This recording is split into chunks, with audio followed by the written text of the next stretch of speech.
દરેક નીતિની સામે કાયદાની રીતે ઊભો રહેતો SSK ન્યૂઝ ચેનલ। સુરતમાં દારૂ પીને માતાને મારતા મોટા ભાઈને નાનો ભાઈ બહેનના ઘરે જવાના બહાને લઈ ગયો હતો અને ચપ્પુના ઘા ઝીંકી મોતને ઘાટ ઉતારી દીધો હતો।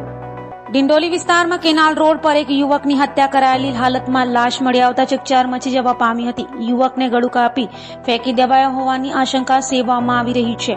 બીજી તરફ બનાવની જાણ પોલીસને થતા પોલીસ કાફલો ઘટના સ્થળે પહોંચ્યો હતો। પોલીસે યુવકની લાશને PM અર્થે હોસ્પિટલ ખસેડી આ મામલે તપાસ હાથ ધરી હતી, જેમાં નાના ભાઈ કિશોરેજ, મોટા ભાઈ ગોવિંદા ઉર્ફે ગોવિંદા, બાપુભાઈ ઉર્ફે દગાભાઈ બચ્છાવને મોતને ઘાટ ઉતાર્યો હોવાનું સામે આવ્યું છે।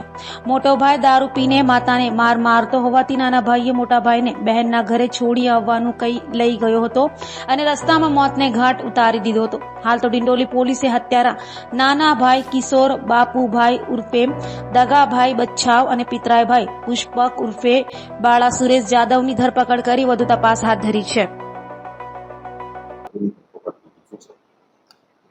ગતરોજ ડિંડોલી પોલીસ સ્ટેશન વિસ્તારમાં એક હત્યાનો બનાવ બન્યો હતો।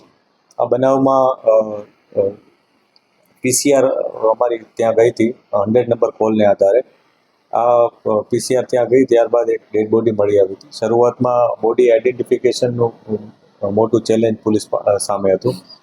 ત્યારબાદ અમારા પોલીસ સ્ટાફના ખાનગી બાતમીદારો મારફતે ઇન્ફોર્મેશન મળી હતી કે આ જેની હત્યા થઈ છે એ વ્યક્તિનું નામ ગોવિંદ ઉર્ફે ગોવિંદા બચ્છાવ કરીને છે અને તે વેસુ સુડા આવાસમાં રહે છે। આ પ્રકારની ઇન્ફોર્મેશનના આધારે પોલીસે તેના પરિવારજનોનો સંપર્ક કર્યો હતો અને ત્યારબાદ એક પછી એક કડીઓ મળતા પોલીસે આખરે આરોપીની ધરપકડ કરી હતી। આરોપી છે એ એનો સગો નાનો ભાઈ કિશોર કરીને છે, એ અને એનો એક માસીનો છોકરો પુષ્પક, આ બંને મળીને એના મોટા ભાઈ એની હત્યા કરી હતી। હત્યા માટેની જે કારણ અત્યારે પોલીસ સામે આવ્યું છે એ મુજબ જે મરણ જનાર છે ગોવિંદ ઉર્ફે ગોવિંદા, એ કોઈ પણ જાતનું ઘરમાં કોઈ કામકાજ કરતો ન હતો, પરંતુ ઘરના લોકોને પરેશાન કરતો હતો, અવારનવાર ઝઘડા કરતો હતો। આ ગોવિંદાએ અગાઉ પણ એની પત્ની સાથે પણ ઝઘડો કર્યો હતો, જેથી એની પત્ની ત્યાંથી ઘર છોડીને જતી રહી હતી। ત્યારબાદ એના સસરા સાથે પરમ દિવસે પણ એણે ઝઘડો કર્યો હતો।